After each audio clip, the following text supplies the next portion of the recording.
range of experience and, different approaches to Baywise, but really have been listening to a lot of feedback and input leading up to this.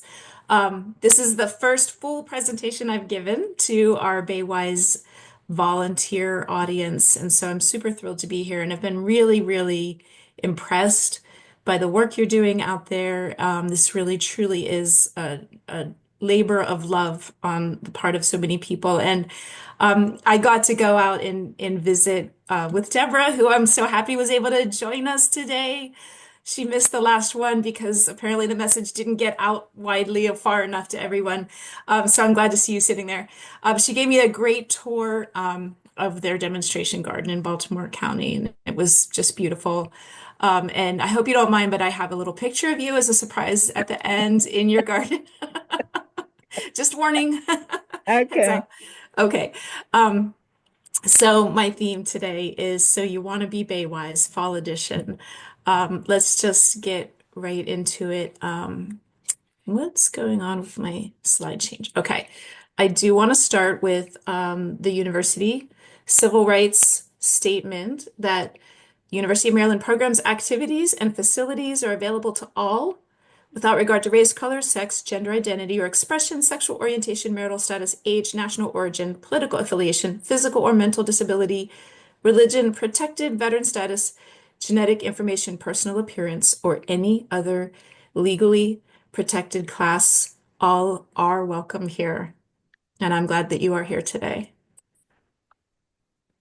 I also want to share the University of Maryland land acknowledgement. Every community owes its existence and strength to the generations before them around the world who contributed their hopes, dreams, and energy into making the history that led to this moment.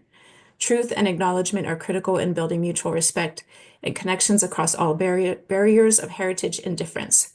So, we acknowledge the truth that is often buried. We are on the ancestral lands of the Piscataway people who are the ancestral stewards of this sacred land. It is their historical responsibility to advocate for the four-legged, the winged, those that crawl, and those that swim. They remind us that clean air and pristine waterways are essential to all life.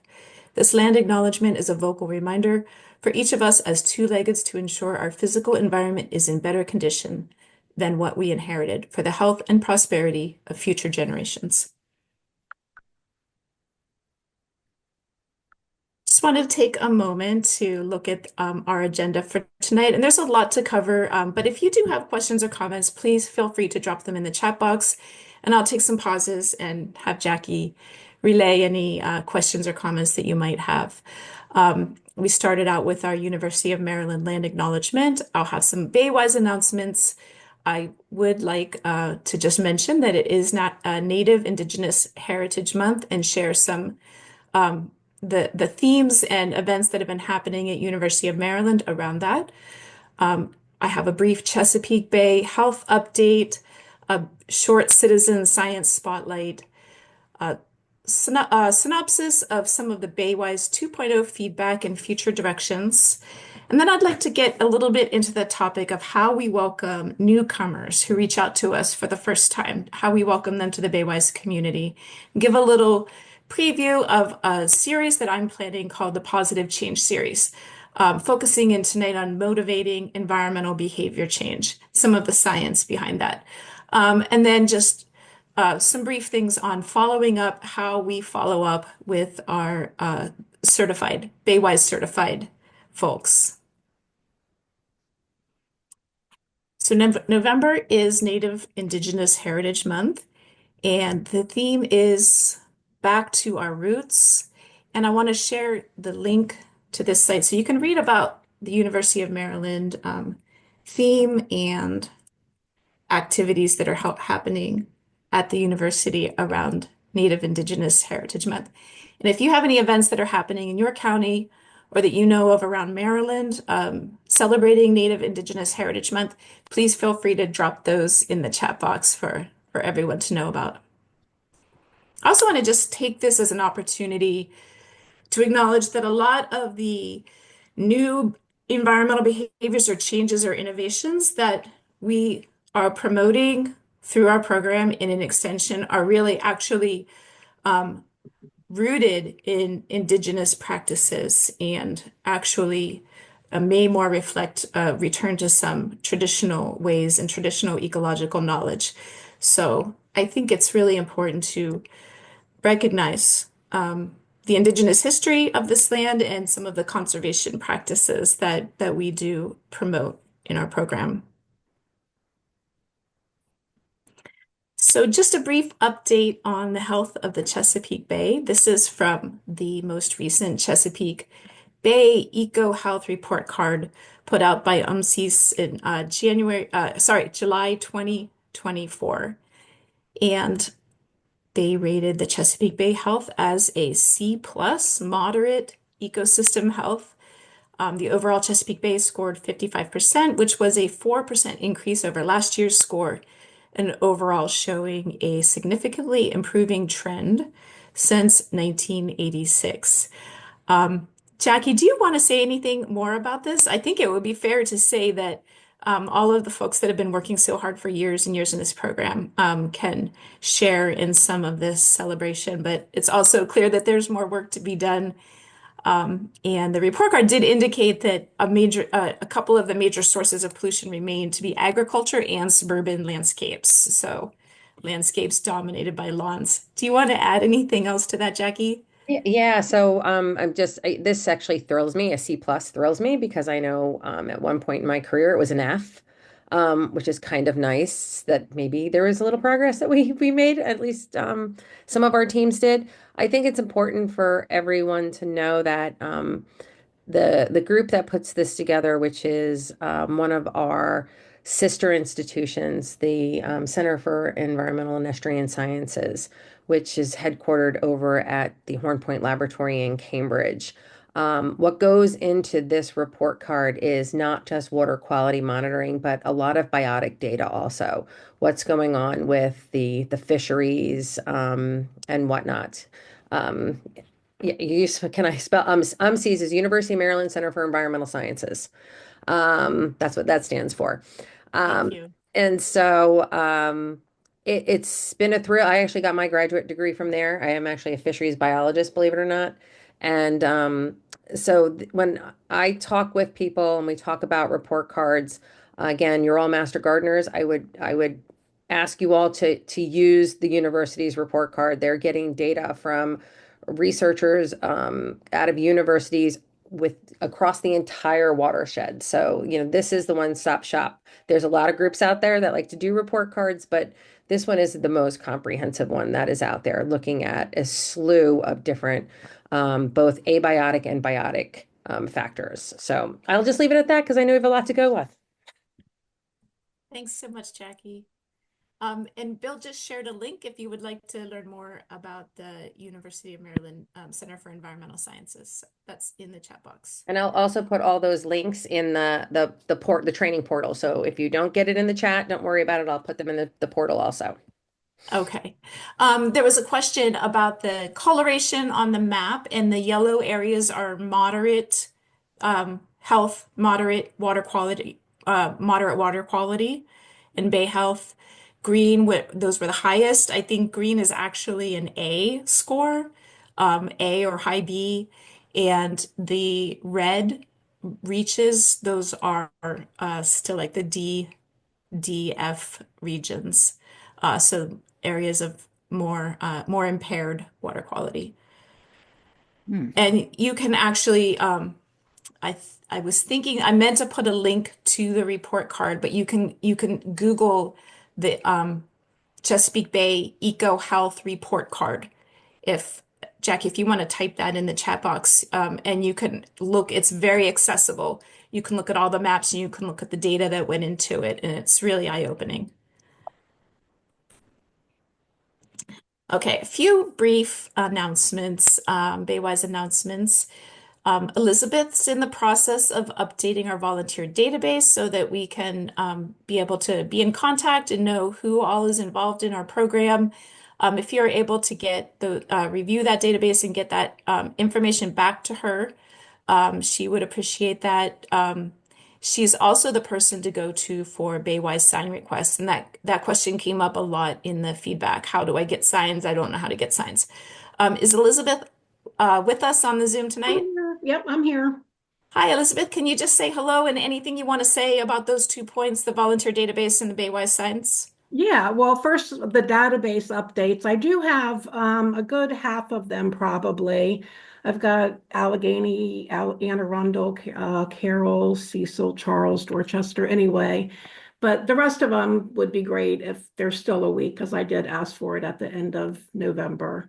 So I think that's coming in great.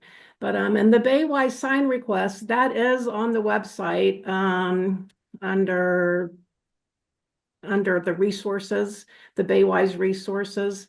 But you can reach out to me and I can send you that link or whatever. But that's the order form for the signs and the stickers and the stakes and all that kind of thing. So I think that, Elizabeth, would you like to drop that link in the chat box just for anyone who doesn't know how to get to that site easily? yep, I can do that. Thank you so much. So Sure. here she is in person, the person that is really helping us keep everything rolling along. I really appreciate it. One thing I wanted to say about the volunteer database, some questions have come up about um, somebody who might have not been on the list or was marked inactive when they were actually still very active. I would just say err on the side of inclusion. If you are not sure if someone is active, or maybe they're just taking a temporary break, maybe they have something going on that they're tending to in their family, um, let's not rule people out as inactive unless they have, like, moved away or really otherwise expressed that, that they have to had to depart. I would just really like to be as inclusive as we possibly can. Our Baywise working groups are reconvening this month, and we actually had a really good conversation yesterday, looking at things like administrative procedures, streamlining things, standardizing, making things work more smoothly administratively, but also around curriculum, training needs, and looking at the yardstick and potential revisions that might require. So at this point, I would like to open up the invitation to all Baywise coordinators to meet with me starting shortly after Thanksgiving. So I'll send out some potential dates and we can have some options for meeting either online or having some in-person options as well. I want to be able to be flexible and inclusive and make it equitably available to everybody across the state. And it was really important for me to take the time that I needed to take to meet with our extension staff, our agents across the state, and get myself familiarized with the program before setting those meetings up. But it now I think would be a really, really good time to set those up. And finally, we are taking a very close look at the Baywise yardstick, and some of the feedback we got was very specifically about revisions that the yardstick might need, and looking at it closely and consulting with a lot of colleagues and volunteers. I agree. It's time to restructure it a bit and update it and refresh it. So I've got some ideas for that I'll be sharing in tonight's meeting. I'll start with a really brief citizen science spotlight. Citizen science is a theme I'll keep coming back to, but I think this is a great way with so many active, knowledgeable volunteers to start getting some ecological monitoring and feedback about what's going on out there in the natural world and in what species are using our sites and how are we really benefiting the ecosystem. So I'll be highlighting interesting citizen science opportunities along the way. This one just really caught my attention. It's called the Pith Challenge. It's coming out of Sam Jogi's Wild Bee Lab. And I just had an opportunity a couple of weeks ago to visit volunteers out there who are growing out native plants. And Sam's running this Pith Challenge. So it seems like it's something that's pretty simple, putting soft, soft centered stems in a pot and then monitoring them over the course of a year and looking at their use by stem nesting insects. And I was wondering if, do we have Maddie in the Zoom today? Yep, I'm here tonight. Hey, Maddie. So you shared this amazing photo. Maddie is our faculty for entomology. You shared this amazing photo with me, and we put together Pith Challenge pot together and put it out in front of SEMREC. Uh, can you just talk for a couple of minutes about who uses soft stems like this? What would the point of this be? Yeah. So, yes, Sam Drogi, one of our local biologists and native bee specialists, has challenged us with this pith challenge, which is super cool. I would say if you have any woody plants that you're pruning already and you have this kind of plant debris you don't know what to do with, this is a great way to kind of stick it in a pot, especially if it has a pithy center or if it's hollow in the center, and join this community science challenge. And as you're putting them in now, you might not see a lot of activity, but come spring, this is when a lot of the activity will take place. So we have lots of our native bees, which are stem nesting. We also have parasitic wasps that will utilize this as habitat.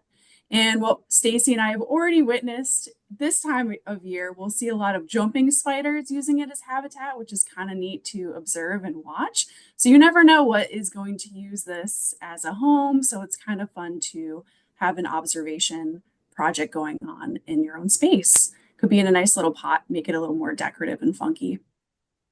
If you decide to try it, please share photos with us. And as I get more information about how Sam wants us to collect the data and send it in, I'll share that out. I actually personally invited him to drop in if he wanted to talk a little bit about this, but I can tell he's a really busy person doing a lot of really important research. But maybe hopefully someday we can get him here to give us a guest talk on native bees. Um, so to make my pith pot here, I trimmed back my black elderberry. This is my son helping me sort all the stems and decide which ones might look the best and work the best.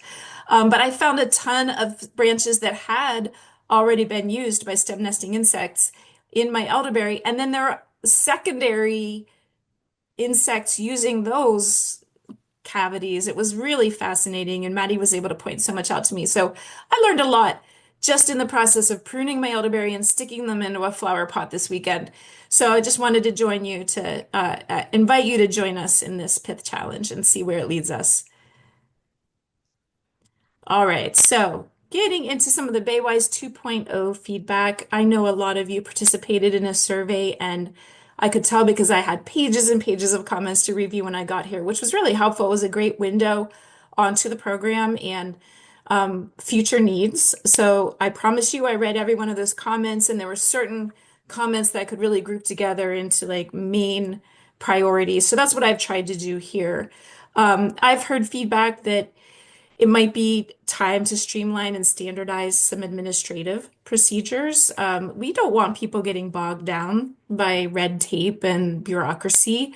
I think the main reason that people sign up for this is to meet your neighbors and share your love of the natural world and your gardening expertise and passion. And we really want the focus to be on that neighbor to neighbor contact and sharing your knowledge and helping to make this world a better place. So, to that effect, I have taken several steps.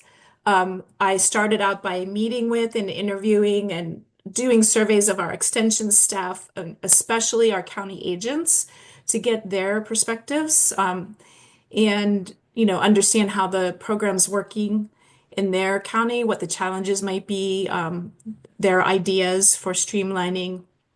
I reviewed current materials and procedures. I'm still doing that. Counties are sending me their manuals. I'm realizing that like counties have their own manuals and their own ways of doing things. And so there's kind of a lot for me to look at to see what's going on across the state.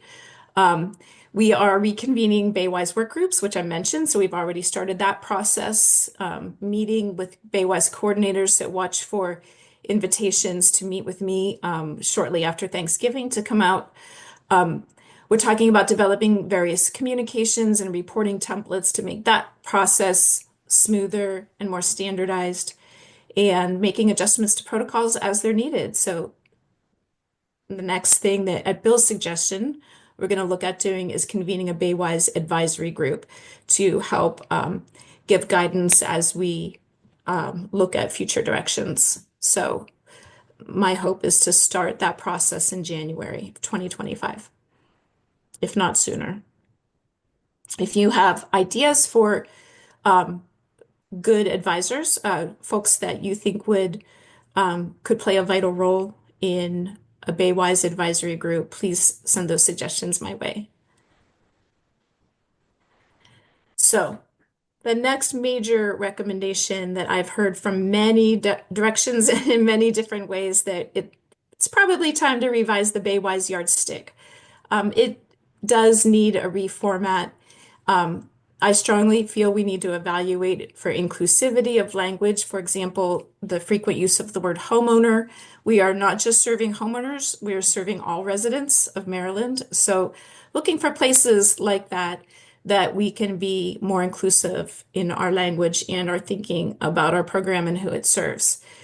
I'd like to see the yardstick organized around ecological outcomes. There are a lot of comments like having trouble understanding or explaining why certain practices were on the yardstick. And so I think by looking at it in terms of what are the ecological benefits we are trying to achieve, and then what are the priority practices, I think that will make things a lot clearer as we think that process through.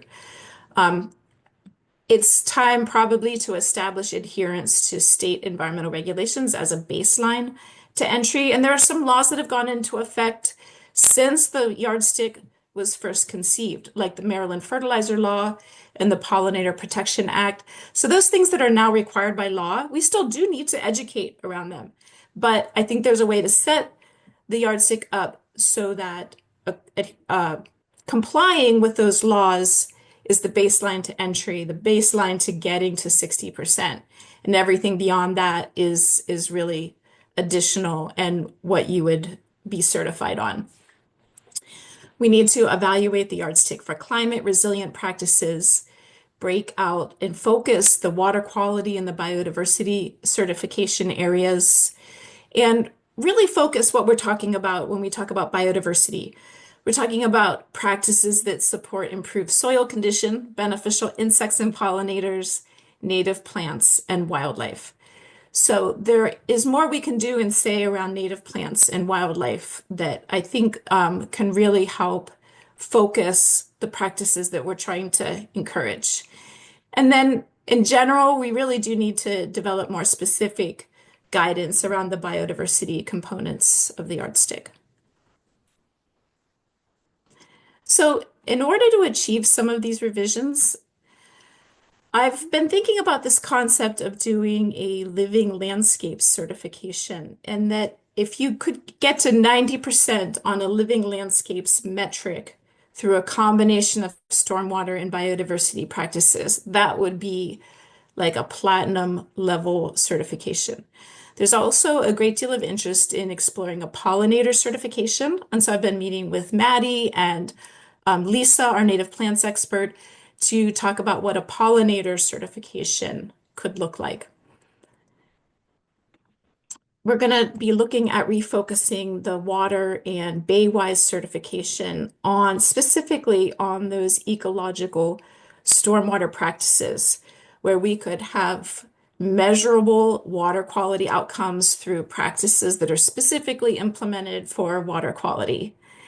There's a lot of need to address reducing hazards to wildlife. So several people brought this up in the feedback, and I agree that if we're going to be creating conditions that attract wildlife, we have to also be working to minimize hazards like window strike collisions and outdoor cats and that sort of thing. So identifying what some of those high impact hazards in suburban and urban landscapes are and incorporating those into the metric, I think will be really important. And also looking carefully at how we talk about boxes and putting boxes out, because boxes require a lot of responsible siting, maintenance, etc., and predator deterrence and that sort of thing. So we really have to look at how we're doing this in a way that we don't create ecological traps. Our new yardstick also will have links to technical assistance resources. So when we have the digital format, any practice will have the best available technical assistance linked right in the practice. So that will make it really easy for a resident who's looking at it for the first time, or a Baywise trainee to just look at that yardstick and go right to the best extension resources available. And where we don't have extension resources, that's where we'll focus on developing those resources.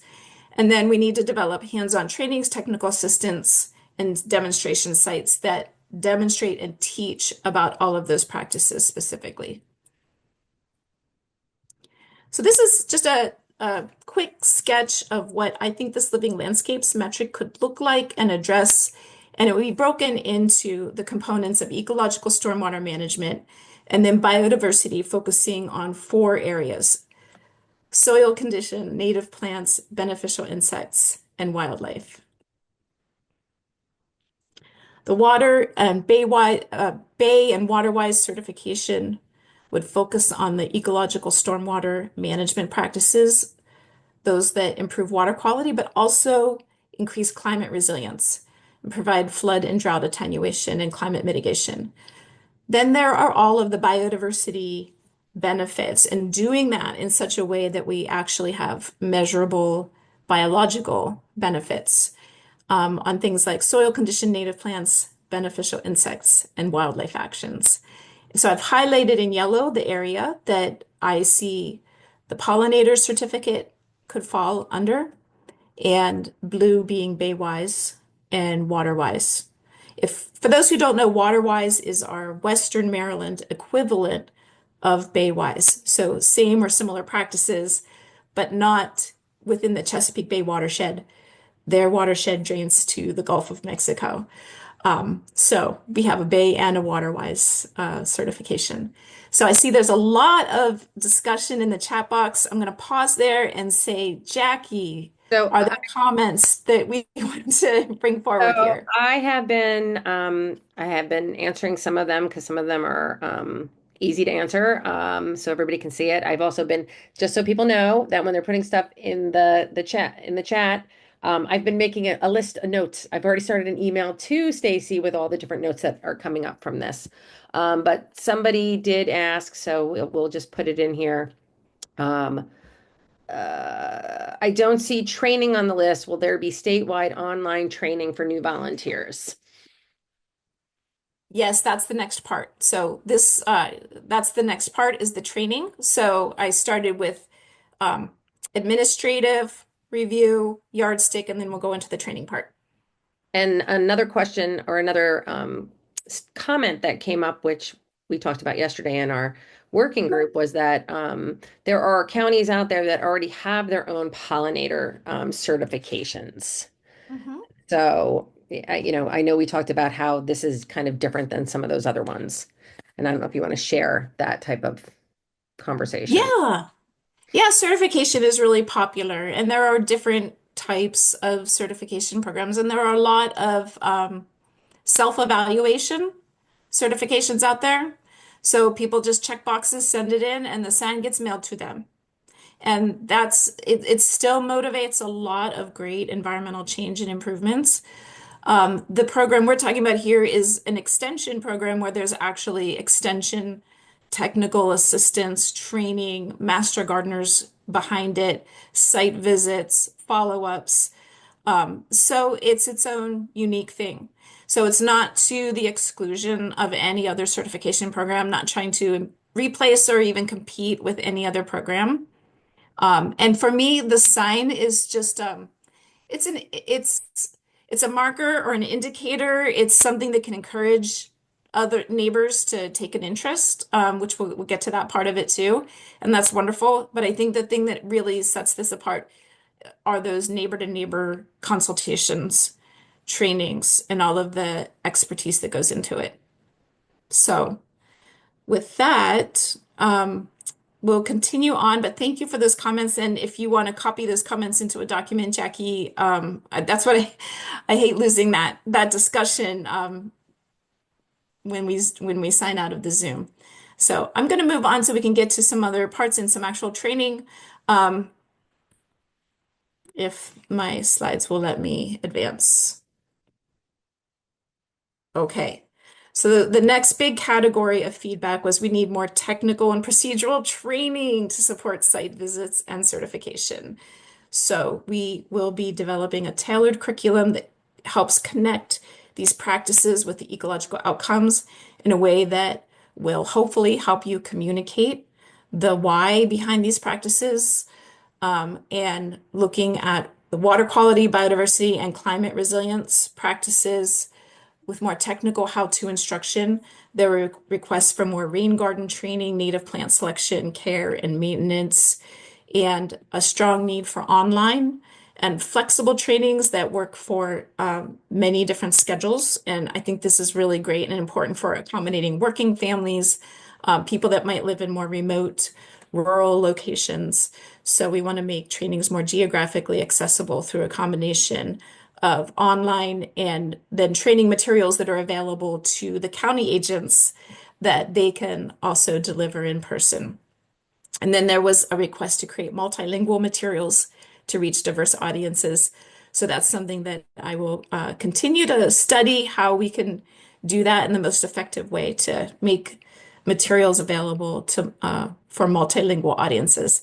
And then we've heard and we know and we hear you that native plants are in short supply, and sourcing native plant material that is regionally appropriate is going to be an important topic that we continue to address. So this question comes up a lot, and this is the first thing on my mind when I look at a program like this is how will we know when we've succeeded? So I would really like to get more ecological monitoring going via citizen science with accompanying training and guidance, as well as applied research.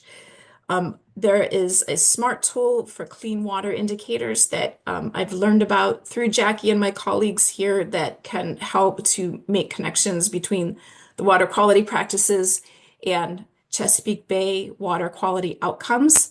So we'll be looking at ways that we can integrate that with our Baywise work. We can look at carbon sequestration indicators, biodiversity indicators, and I'd really like to get Baywise BioBlitzes going. So we get out there in the fall, spring, and winter, looking at what species are out there using our Baywise sites. So if you're interested in that, if that idea appeals to you, please reach out to me and please watch for any updates on that. I think it's really important that we start to follow up on outcomes and not think that we're done once we put a sign up, like it's certified, we're done. We don't know what's happening on a lot of those sites, whether they're still being maintained or whether maybe the folks are ready for next steps. So wherever we can start to build in follow-ups, I think we could learn a lot about the outcomes and benefits of our work. Also following up more on how our education and outreach and program has motivated environmental behavior change. So I'll be setting up some surveys around that and ways we can assess the impacts our work has had on environmental behavior change. But numbers of neighbors reached and the success stories are super important because that's actually a really motivating factor for building Baywise climate resilient neighborhoods and communities. So that data that you collect and submit about how many certified sites, how many site visits you've made, that's really important. And how many people you've talked to, that data is really, really important because it really is about that neighbor to neighbor communication. So I'd like to get to this part, the So You Want to Be Baywise, talk a little bit about the science of environmental behavior change. This is kind of a sneak peek to a series that I've been conceptualizing called the Positive Change series. I'm really fascinated in sort of the social psychology of environmental behavior and how to motivate folks to make changes in habits that are deeply ingrained cultural habits. Mowing a lawn is a deeply ingrained cultural habit. And a lot of the practices that we're asking people to do actually represent habit changes that are deeply ingrained. So if you've ever changed a habit, something that you've done all your life that you've, for some reason, realized that you needed to change, how hard is that? If you can think of a habit that you've ever had to change, I'll say for one, I smoked for 17 years. You might not believe that, but when I was 34, I quit one day because I had a conversation with a doctor that convinced me I absolutely had to do that. It was the hardest thing that I've ever done. Everything that we're asking people to do differently in their yard is a habit change that could be that hard because there's so much cultural stuff attached to it. So I just want to look at how these kinds of changes come about and how can we communicate with people effectively in a way that inspires and motivates the types of environmental behavior change that we'd like to see. So I just want to take a pause and we're going to use the chat box for this one. Being put on hold. What is one word that describes the mood that this statement evokes? Please hold while we wait to transfer you to the next available operator. Just take a minute to put a word in the chat box.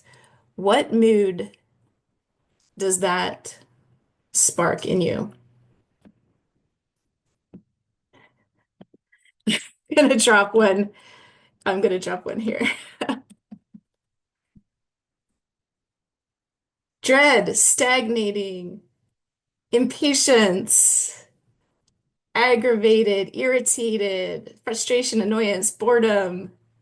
Yes, unimportant. We feel unimportant. Boring. Wait. Okay, so we have someone who's really this somehow they were just bit by the native plant bug, or one day they realized they didn't have any butterflies in their yard and they wanted butterflies and they said, who do I call? And they found one of us. So I get messages like this since day one. I've been getting messages. I really want to get started with native plants. Where do I start? And I had to think, like, where does a person start? I can't go out to their yard today and make recommendations for them. But how can we respond to requests like this when we've got a waiting list, when we've got a queue of messages, when you've got a waiting list until May or June to be able to go out and make a site visit? So I started thinking through how we can respond because these are really the people we want to talk to the most, are the people that have decided they want to make a change, but they don't know how to do it. And they want us to help them make that change. So I'm going to share an example of how I responded to the fourth or fifth message like this that I got because I really had to put some thought into it. Dear Stacy, I recently read about Baywise and I really want to try using native plants in my yard. How can I get started? The first few times I just sent them off to our Baywise team and figured there's a process in place. And then I just realized people have wait lists, they're really busy, our volunteers are maxed out. And I wanted to develop a way that I could respond effectively so that people didn't feel like they were being put on hold. So here's the structure of the message that I came up with that really worked. And I'll tell you a little bit about how this story turned out in a minute. We first want to start by thanking them for caring. Okay, we're not going to burden them with our schedule or how busy we are or the wait list or scheduling of anything. We're going to thank them for caring and share our mutual care for native plants or whatever that thing is that they wrote to you about. It might be hummingbirds, it might be native plants, who knows? And welcome them to their Baywise neighborhood network. Okay, they've reached out. We're going to welcome them to our Baywise community. Then we're going to offer them, let's just say, 3 low to no cost actions. They can start right now. They don't need a site visit from you. They could start right now. And I'm going to give you an example of what those 3 things could be in just a minute. Then we're going to share 2 to 3 relevant native plant resources to browse over the winter, to get excited about, and then finish up with mentioning any financial incentives that are available in your county. Now, Elizabeth has been working with me to she's I can't take any credit for the web design part of it because I don't do that stuff, but setting up a table where we can have updated financial incentives that are available county by county, rebates, rewards, that sort of thing. So I'm going to give you a little bit of the science behind why I think this message worked. But first, we're going to do a quick poll. So Jackie, if you've got that poll ready, if you could get that launched. What do you predict is the top factor that motivates pro-environment behavior? Do you think it's A, social comparison, B, appeals? That's like when you go up to someone, you really plead with them to change the way they're doing something. C, commitments or pledges, like signing a pledge, signing some kind of pledge to reduce your carbon footprint or whatever it is. You've seen them. D, information, like scientific information. E, financial rewards. Or F, feedback, like getting feedback about like this is how you're performing. For an example of that would be like this is how much electricity you used this month on your electric bill. That's what this poll means by feedback. Okay, so we're getting the some results coming in on the poll. It's still open. It looks like information is in the lead, followed by social comparison, feedback. Okay. All right. Does everybody get a chance to answer the poll who would like to? Okay. Just let All me know right. when I'll close it. Okay, go ahead. You can go ahead and end it.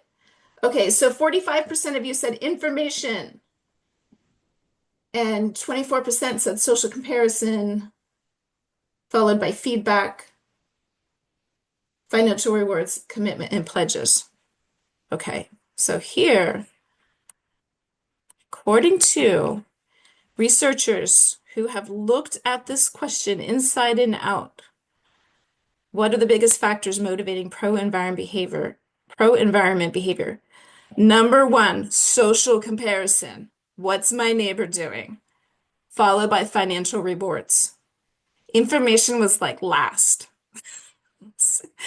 That hurts my scientist heart. But if you don't believe it, this comes from this 2023 study, Field Interventions for Climate Change Mitigation Benefits. This was a second order meta-analysis, which means they analyzed 10 meta-analyses in 430 primary studies. So they looked at all of the research out there on environmental behavior change. They created 6 categories of interventions, which I shared with you. They found that interventions were effective at affecting environmental behavior change. That interventions showed 2 to 12% increase in pro-environment behavior adoption, but social comparison, seeing the neighbor do it, and financial rewards were the 2 that had effect. Information, appeals, pleading, signing a pledge, getting feedback about your performance. No, that did not have a significant effect. It was about your neighbors and what is the cultural norm and hearing stories from neighbors. So, for example, adopting solar panels or electric yard equipment, that sort of thing. So that connection that you're making with the person that I'm so glad you want to do. I love native plants too, and I'm so glad, and we're here to help you. Like that connection is actually the most important part out of all of this. And then sharing those financial rewards and rebates, incentives, native plant coupons, all that stuff, free plant giveaways, anything that can ease the financial burden. So I want to go back to that message that I wrote. Where here in the message, where's the part here where we're doing this, we're appealing to that social comparison, social network part. It's in the very opening of the message. And this is not meant to be any personal criticism, but I've looked at a lot of communications that have just sort of come by my screen and some of the sample communications that are out there, and they don't start with this. They don't start with, I love that you love native plants, so do I. Okay, so if you don't love native plants, don't lie. Okay, you don't love but I think most of us do. Or if you love butterflies, or yeah, you've been struggling with English ivy too. I know the struggle. It is real. That's what we want to start with because it's people want to connect. They want to feel that they're part of a community that cares. And that I think is the most essential thing that I could share here tonight. Of all of the science I could share with you, that's not necessarily the thing that is going to affect the environmental behavior change. And it's not necessarily the thing that is easiest for you to leverage in your position as a volunteer, yes, you can definitely, everything should be based in the science, and we want to use scientifically credible resources and making sure we're advancing the right practices.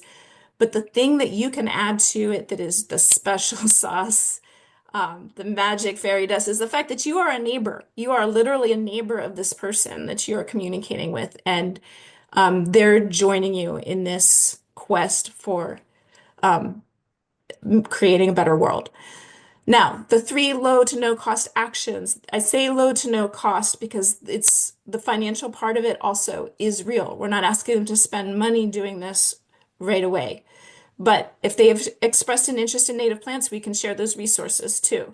We don't want to overwhelm them. And I'm going to say, frankly, I think the yardstick overwhelms. And I've heard a lot of accounts firsthand from Baywise volunteers saying that, that residents, they take a look at that yardstick the first time and they're just overwhelmed. It's complex. It's a lot of stuff. It's a lot. So I just want to suggest that while we're in this process of revising the yardstick, that we keep it simple. We give them a few seasonal low, no cost actions, share a couple of resources they can browse, and then mention those financial incentives. So the financial incentives, that's the financial reward piece of it. Again, this all aligns with the science of environmental behavior change. So now I want to get to those three low to no cost actions. These are the three actions I would like to encourage people to be promoting this season. This is not mandatory, but I think these are logical, great places to start. I would really like to encourage people to get a soil test. And we have resources on the extension site all about how and why to get a soil test, where places you can get that done, what you can learn from it. I want them to get a soil test. I want them to sketch a map, and I'll show you an example of what to put on the map. And then I want them to think about leaving leaves and stems. You might say, but everybody in my neighborhood's already raked their leaves out to the curb. We know. Okay. But this is still a good time to talk about it. This is a good time to start encouraging people to think about the ecological benefit of those leaves and stems. And it may not be too late for some folks. There's still a lot of leaves on the trees after all. So for getting the soil test, we don't have to overburden them with this, but as we know, we can learn soil pH, nutrient levels, organic matter content, and this is going to help them have better success in selecting the right native plants and the better chance of their native plants surviving when they do go invest in their native plants in the spring. It helps to avoid over-fertilizing, and we have a University of Maryland Extension soil test resource and video that is excellent. It's really comprehensive. I really like this one. And I'm going to drop this link in the chat box. You're probably already familiar with this. If you're not, please check it out. There's a great video that gives people an easy step-by-step way to get their soil tested. So they may not be ready to plant this season, but if they get their soil test, they're going to be able to do some plant browsing and shopping and be ready for those spring plant sales. Okay, now I want them to sketch a map. And this is my effort to prove to you, you don't need to be an artist or a landscape architect to make a landscape map.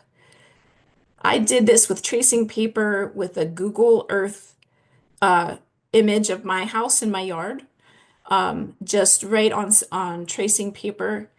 And I want them to put down the impervious surfaces, the utility lines. This is a good chance to remind them to call 811 Miss Utility, and they'll come right out for free. Mark any buried utility lines. You want to have those on your landscape map. Then take a look at the water flow. I've put little stars for downspouts, and I've mapped out the direction that the water flows on my property. And then you can map out, you can sketch in the sun and the shade. So my yellow areas are my sunny areas, my shade are the purple areas. Now I know you can get into eastern, western, north-south light. That's really great when you're getting into a more detailed planting plan. But we don't want to overwhelm people. We just want them to look at where the water flows, sun, shade, wet, dry. Once they have that, then they can start thinking about where they might want to put their planting beds and to put them in strategic locations that can capture that water that could be flowing off of their property. So now I've got ideas of where I might want to put shrub buffers to absorb rainwater before it gets into the swale that drains right into the creek. I've got places that I might want to do a meadow or sedge beds, and where I might want to put my pollinator garden in a way that captures water from my downspout and running off of my driveway. So you would think that I had already done this, but I actually created this map just for this talk tonight. And it was really eye-opening for me. Like, why didn't I do this years ago? I did this Friday night, and I've got a whole new plan for what I want to do with my native plants. So, sketching out a map, just wet, dry, sunshade, utilities, impervious surfaces. So they can start thinking more holistically about where they want to put those plants in the ground. Not just where they would be decorative, ornamental, and look great, but where can we actually have success in the plant survival and have water quality benefits at the same time. Finally, leaving the leaves and the stems. So you may feel like, oh, we've already done this one to death. I've heard this 1,000 times. But as I'm driving down the street between home and work, people are not necessarily getting the memo all the way across the suburban urban landscapes. So we need to continue to beat the drum on leaving the leaves and the stems. And there are options for doing that. You know, we don't have to necessarily leave all the leaves laying all over the yard, but there's a no rake option, partially raking into garden beds, composting leaves on site. My understanding, I'm going to ask Maddie if she's still here to jump in on the benefit of leaving leaves whole versus mowing them up. Maddie, are you still with us? Yes, yeah, I am. Yeah, in terms of shredding, what we've seen with a lot of research is there's a lot of small beneficial insects at different life stages in the leaves. So you can imagine if you go over with a mower and shred them, you're going to shred any of the insects that are overwintering in said leaves. And we had one of our campus researchers who is going to publish soon, but had a lot of really cool results on a lot of our overwintering moth and butterfly species really need that leaf litter to survive and then come out in the springtime to help with pollination. Yeah, and I mean, fireflies, think about all of the cultural connections and the love that people have for fireflies. And don't they have a strong relationship to the leaf litter? Yes, they do. We're finding more and more species really utilize this leaf litter. There's other things like our eastern box turtles, some of our bat species as well. So you may be surprised about how many different animals really need this leaf layer. Yeah, so it's important for insects. It's important for the animals that eat those insects as a prey base. It's also beneficial for soil condition, soil moisture retention, soil organic matter. Now you may want to rake whole leaves out of the garden beds in the spring because they do use some nutrients, some nitrogen to decompose, to break down. But I think it's a really great habitat strategy, and it costs nothing. It's less work. So this is one that we can really continue to emphasize. And then leaving those stems and not cutting them back until late winter creates habitat for a whole host of native insects that pollinate our native plants and our crops and gardens. Now, there are a couple of caveats, a few things to keep in mind here. It is important to keep leaves out of waterways because we don't want those nutrients going into the bay. So, as far as having leaves in swales, places that might flood, that sort of thing, and run into a waterway, we do want to keep the leaves out of waterways, but leave whole leaves in place wherever possible. It might just be a matter of designating a wild corner in the yard that, you can come to compromise with someone else in the family that maybe doesn't see eye to eye. That's what we do in our family. You have to designate those places where we're just going to leave the leaves and allow some raking, and that's how we get along. Also, try to remove any diseased leaves if you identify diseased leaves and trim those flower stems later in the winter. Now, again, we may be preaching to the choir on some of these, but I'm talking about things that we can talk to people about who are brand new, who are just new at this and thinking about creating some planting beds. So start by designating those areas and raking the leaves in and mapping it out. And I did see a question in the chat box. Is there training on creating the map? I'm so glad you asked because I was going to ask if there would be interest in doing a workshop on how you could make a map like I did. And I'm actually going to be adding more layers to that map because I've got to map out some invasive plants. Yes, we've got some. I've got to map out some invasive plants and some places that I want to do other things. So I would love to do a workshop on how you can make a map just like that. And you don't have to be an artist or a landscape architect to do it. So if you're interested, drop a little note in the chat box. Jack, you can relay that to me because that's one I would love to do. Okay. So a little note on technical guidance. You get a lot of questions, technical questions that may be a lot to answer. And we don't want to just be shooting from the hip. I just want to give you some tips currently on where we're at with technical guidance. We have 900 pages on the extension website, and some of us have noticed that the search tool on the extension website doesn't always get you where you want to go. It doesn't pull up everything. We have found that it's most effective to go into Google. If you're looking for a particular topic like lawn alternatives, go Google Maryland Extension lawn alternatives. Then that will pop up some of the best, most current resources available. We will be linking the new revised yardstick / living landscapes metric to technical resources, but we'll be working on that over the next few months. You can always contact Ask Extension. And if our Ask Extension experts don't know the answer, they will reach out to faculty, and there's a whole extension network across the country working on answering those questions. You can contact your county agent. And please reach out to me directly with major technical assistance gaps. So like if you feel like we would really love a training on this topic, just like you just said about the mapping or other things in the feedback. If you want a specific training, please let us know so that we can be creating that and posting it and getting that going.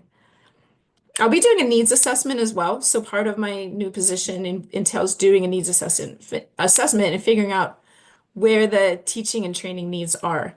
So now's a great time to let me know. Okay, finally.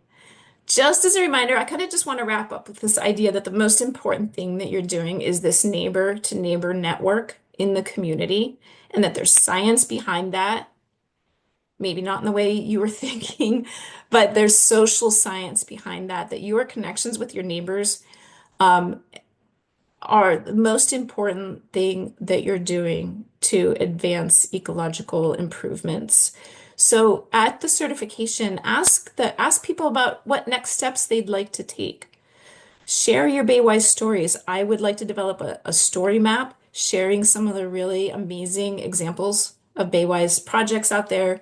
Please share those stories with me and in your social networks. I'll also be setting up statewide social media for Baywise so that we can share resources and network with each other across the state. And then if you can, maybe you want to take a break on or limit how many certifications you can do in a season, and you decide you want to focus on following up with some of the past certified residents. Find out if they're having maintenance issues, if they're ready for next steps. What stories can you find out about ecological outcomes, about their plant success, their pollinators, their wildlife? I think the dialogue and the relationships are the really important things that we should continue to cultivate and expand and really learning about what ecological benefits and functions have we been able to achieve in all of this work in our communities. So with that, I see that we are 1 minute over, but if you have comments, questions, I can stay on for a couple of minutes and take those. Just make sure if you have anything that you want to be recorded, comments or questions, go ahead and drop those in the chat box.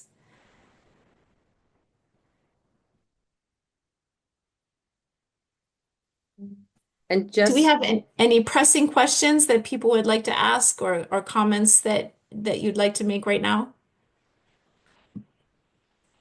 so nothing pressing that was in the chat that I haven't copied or whatnot. So if somebody has something that they'd like to just shout out, that would be fine. Okay. Can I ask? Just so everybody knows, I have already put all the links that are in here are already on the website. So you'll find them immediately if you're looking for them tomorrow morning. Though this video won't be on and the PowerPoint won't be on yet. Maybe by tomorrow afternoon they'll be on, but everything else will be there by tomorrow morning. So if you're looking for it, that's where it is. I'll put that link in the box again. Sorry, Okay. go ahead. Okay, so I see several comments about interest in a mapping workshop, so I will definitely develop that and put that out there. That's part of a curriculum that I wanted to develop as it was about environmental design, so that's great. And- A comment about shredding leaves to compost them being the best way to improve soil condition. Okay, so leaf mulching and using leaf compost. Okay, thank you. That's a really great comment. Carol, did you have a comment that you were going to make? Well, I've been in the Baywise program for over 20 years, and I feel like we still have one challenge that I would love for you guys to address at some point, and it's that when we try to do outreach to, and I've been in 3 different counties and seen this problem as I've moved residences. As we reach out to people, we find that there's a level of like nervousness and feeling like they don't want to be judged, and do you see what I'm saying? That's the main thing. Like, how do we? And I understand your neighbor to neighbor thing. That seems like a really good way to bridge that. But in reaching out to the general public, it seems to be a barrier. We're master gardeners. We're the experts. We're going to come to your house and tell you what you need to do. That seems to be not a good approach. There is a lot of sensitivity required, and there are reasons that people are sensitive. And just to give you my background, a lot of the work that I've done in habitat restoration was around endangered species on farms or adjacent to farms.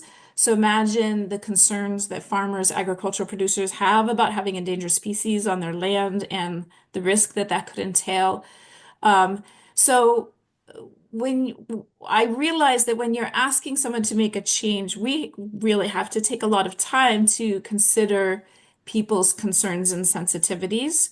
And even if we think we have it all figured out, we are not in their shoes in terms of what concerns that resident has. So that's why I feel like starting small, starting slow, and meeting people where they're at and helping them solve the problems they're bringing to you. And instead of really trying to change minds, instead of like thinking about how do we convince the general public or how do we change minds, we start by answering those questions and concerns that people come to us with and answering them effectively and in a sensitive way. Hi, I'm Susan Hammond. Hi, Susan. I almost wish I had this video yesterday because I had a very difficult Baywise visit, and you just hit on practically every aspect. And Carol was right on. They were actually, it turned out to be a massive stormwater management issue on the cliffs down near Calvert Cliffs. Mm. And a huge problem.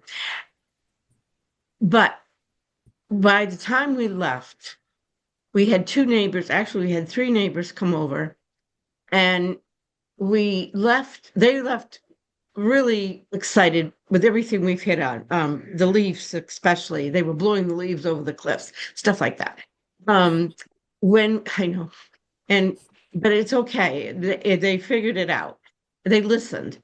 And the other thing was they didn't want to talk to the other neighbors because they all need to get on board with stormwater management because of the cliffs.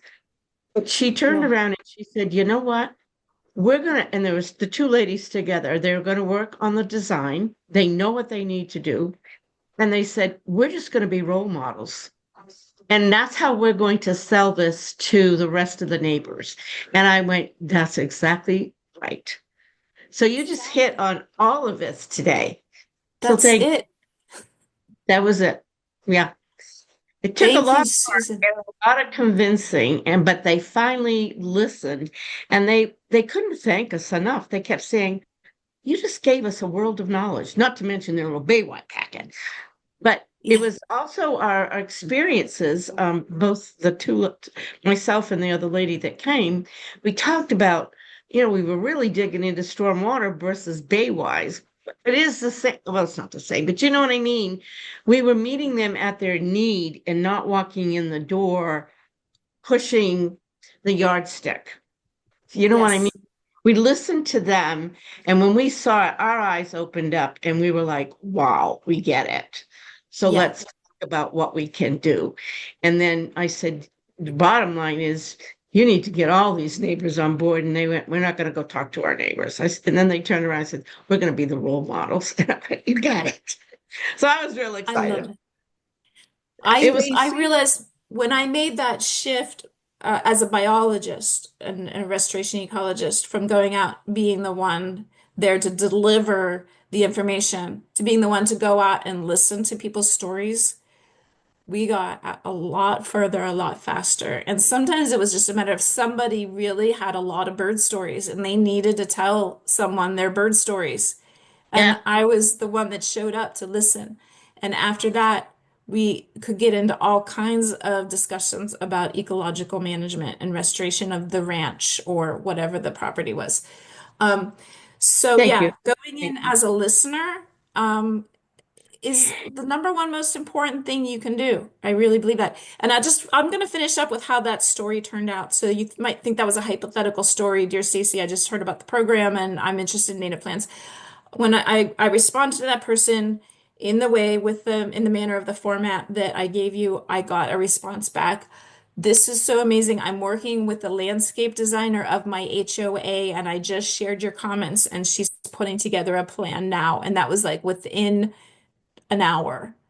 It was like, I didn't realize that she was working with an HOA or had a landscape designer, but it really gave them a place to start.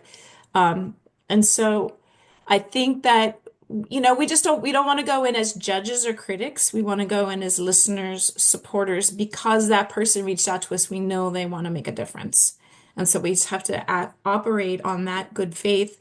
And when we don't have the information we need, we can always work on getting it. But I want to thank everybody so much. And thanks for staying over a little extra time because I really did want to hear from people. And I really appreciate the comments that are coming in. I look forward to reading those more closely. Thanks a lot for capturing all those, Jackie, and setting this up tonight. Thanks to everybody for being here. How many people did we have? Uh, Looks like 112 total. wow. Okay. Thanks everybody for all you do. This has been amazing. Thanks also Elizabeth and Maddie for joining us as special guests and Bill and Jackie and everybody who came from all around the state. Thank you so much.